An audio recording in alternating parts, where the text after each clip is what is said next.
everyone, I'm Kristen and thanks for watching my anxiety vlog. Today I want to share some breathing techniques that they seem really simplistic, but they really kind of pack a punch when it comes to managing or regulating anxiety. A lot of times when we're feeling anxious, we try to think our way out of it. We find ourselves ruminating, overthinking, or sort of going down that rabbit hole, envisioning worst case scenarios, and we sort of trick ourselves into thinking that that is going to make us feel more calm. But ultimately, when we are that anxious, when we're very emotional, when we're really dysregulated, we can't access our prefrontal cortex, which is the front part of our brains that is responsible for rational thinking, being logical, being reasonable. And so what we have to do at that point is really focus on the body. So we have to calm our nervous systems first, and then the prefrontal cortex, that part of our brain, can come back online, so to speak. If you think of it like when we were really emotional,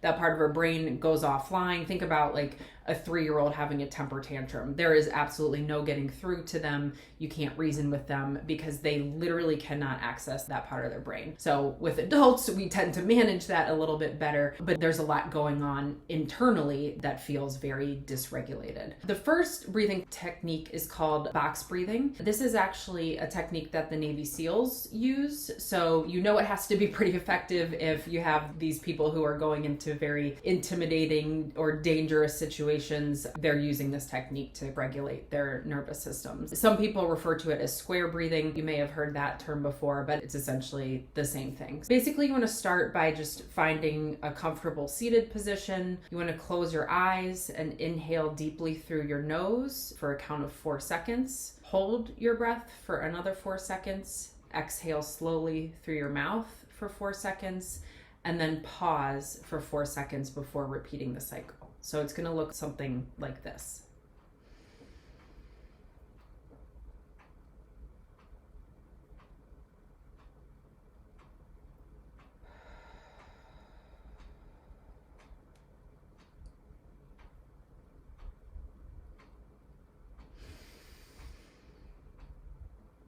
So you get the idea, and then you just repeat that several times until you kind of feel your body start to calm a little bit. The second technique is called 4-7-8 breathing. This you can do sitting or lying down, and basically you want to close your eyes and breathe all of the air out through your mouth, and then inhale quietly through your nose for a count of 4, hold your breath for 7, exhale completely through your mouth for 8, and then repeat the cycle 3 or 4 more times. This technique not only calms your mind, but also promotes a sense of mindfulness and relaxation and brings you back to the present moment. One thing I want to mention with this one is when you are exhaling, do it forcefully. Imagine that you're blowing out a birthday candle and try to do that. The idea with this technique is you want to make your exhale longer than your inhale. So it's going to look something like this, okay?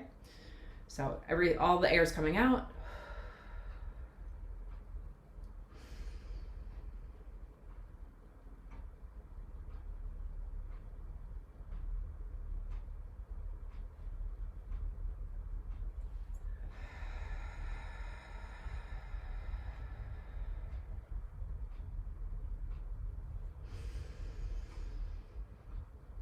Okay, and then you keep repeating that. So that's what that is going to look like.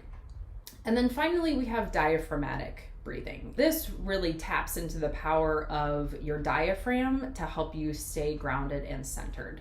When we feel anxious or panicky, we have very shallow breathing. We only use maybe like 1/3 of our lung capacity. When we do diaphragmatic breathing, we want our breath to go all the way down into our belly where our diaphragm sits. Again, you can do this sitting up straight or lying down, and you want to put one hand on your chest and the other on your abdomen or your belly. Sorry, I have my microphone here, so I'm trying to figure out where to put my hand. And then you want to inhale slowly through your nose, allowing your abdomen to rise. Your chest should remain pretty still. And then you want to exhale slowly through your mouth, letting your abdomen fall. And focus on the rise and fall of your abdomen as you breathe deeply and rhythmically. So it's going to look something like this.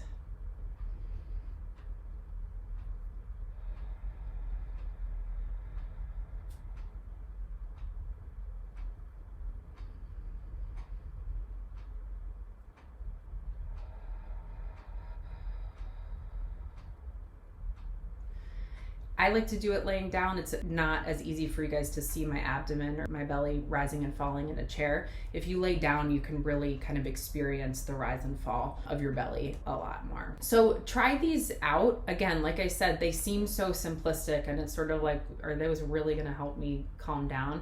But the idea is that you want to calm your nervous system, and then you can start thinking more rationally, more logically about whatever the situation is that's causing you anxiety.